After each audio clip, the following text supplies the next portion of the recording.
That's right. And right now, Lincoln Avenue is shut down. I just spoke with Parma officers. They told me this is a very dangerous situation. Let me walk you through this. First off, we've got a down power line. They're called sliders. Here's what they do. They walk up when you're pumping gas, distracted. They open your passenger door, take out something like your wallet, and before you know it, they're gone. Lake effect snow. So there's snow bands. So they come and go. And, you know, about 20 minutes ago, there was nothing. Now you can see whiteout conditions. Alyson, great work there. Thanks again. You might remember back on March 30th when sisters Lola and Libby Labata held up a sign at Miller Park that said, "Yelich hit a home run and my dad buys me a puppy." Well, he did and led the Brewers to a win. And yes, the girls got their puppy. Welcome back to Spectrum News 1. United Airlines will cancel all of its 737 MAX flights through early July. This morning. Julian, minutes ago, investigators saying they're following up on every possible motive, including terrorism. In the past 2 hours, police confirmed the shooter died in an exchange of gunfire with officers. Right now, a 9-year-old is fighting for her life, and more than a dozen others are in the hospital. Right now, we are getting live images from Toronto coming into our alert desk this morning. Here you can see investigators.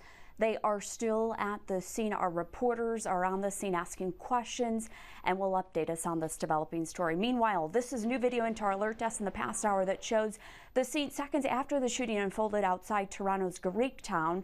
Neighbors telling us at first they thought it was fireworks, and then when shots continued, they knew something was wrong.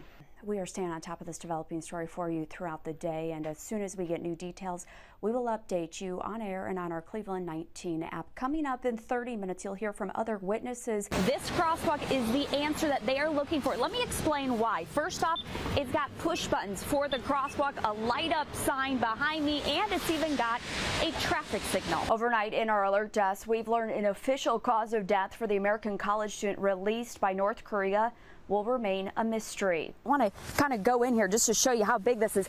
Taller than me, the base of this tree where the roots are just ripped out of the ground. Good morning, everyone. I'm Cleveland 19's Alyson Bruner. All morning we've been in Macedonia just tracking some of the storm damage. I want to flip this camera around just to show you what we are seeing on the ground here. This is Zoe, this is Kimmy. Good morning, girls. How are you? Oh, they're doing well. Hey, they can smile too. Let's see. Can you smile for us? Definitely. Peak flu season is still a couple of months away, but Cleveland 19's Denise Sorella explains you'll be better protected if you get it right now. Welcome back. Well, Cleveland Metro Parks is bringing the fun and flavor to Edgewater Park this weekend. Maloney is live this morning getting the lowdown on what's to come. Good morning, Damon. For children with autism, that sensory overload can make for an unsettling experience. A new initiative in Britain aims to make gaming enjoyable for everyone. We wanted to show you some of them and get your thoughts. Take a look.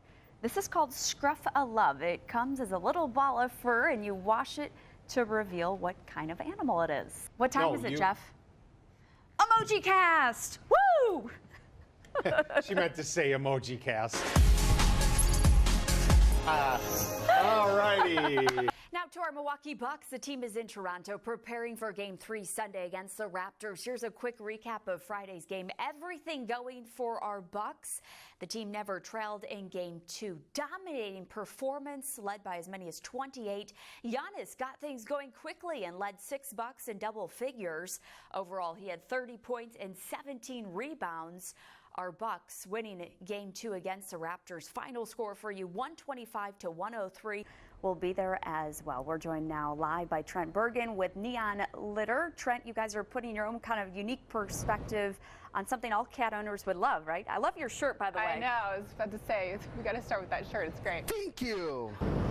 We're really close, and a viewer actually reached out to me. We're at the intersection of East 12th and Walnut Avenue.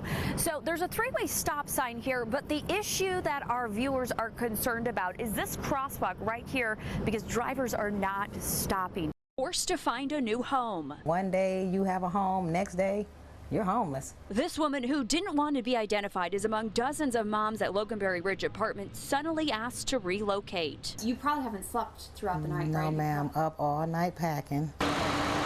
They are low-income families forced out of their building after a fire tore through this building a week ago. We basically lost everything. I can't take furniture because any place I move to, the smoke is still in there. What answers do you want to see?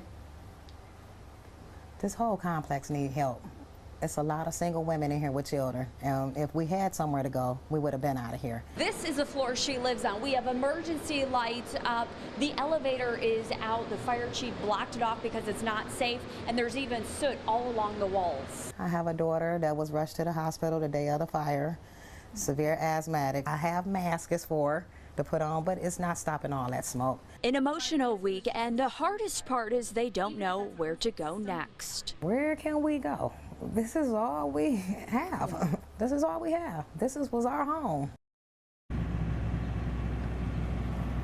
Right now, a live look here at Loganberry Ridge Apartments. You can see contractors are working around the clock trying to gain code compliance here. You can see a generator running here outside of the complex. I've reached out to the apartment complex owner, Rocco, but I'm still waiting for them to return my phone call. Absolutely gorgeous out there, but how about zip lining?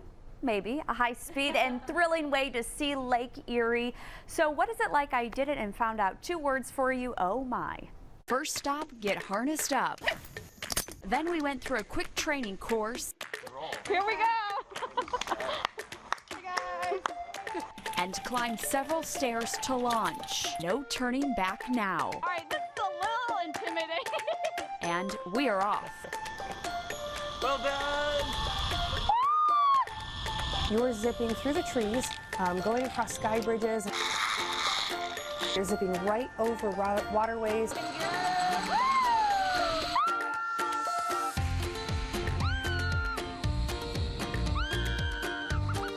Zipping right next to one of your friends or family members. Not only that, but you're zipping right over waterways and right toward Lake Erie. It's just beautiful. Fun for the entire family from the youngest to the oldest. 9 to 90. And I'm not joking, our oldest zip liner is 90 years old. If zipping isn't your thing, they also feature self-guided adventure courses. I have to admit, half the time I felt like this. Watch out for that tree. Thankfully, we had these guides, Kyle and Mike, so we didn't hit that tree. It's a little intimidating at first, but once you're hooked up to the gear and the guides explain everything to you and they're with you the entire time, you're completely at ease. But we made it through each zip and back on the ground, thanks to this awesome crew with the Lake Erie Canopy Tours. Thrill seeker. Yes, a huge thanks to Kyle and Michael. There's no way I could have made it through that course without them. And Daisy. I mean, I was scared, I'll be honest. Did they have to coach you through it? Like, all right, just let go now. Yeah, they basically just said sit and go, and that's what you have to do.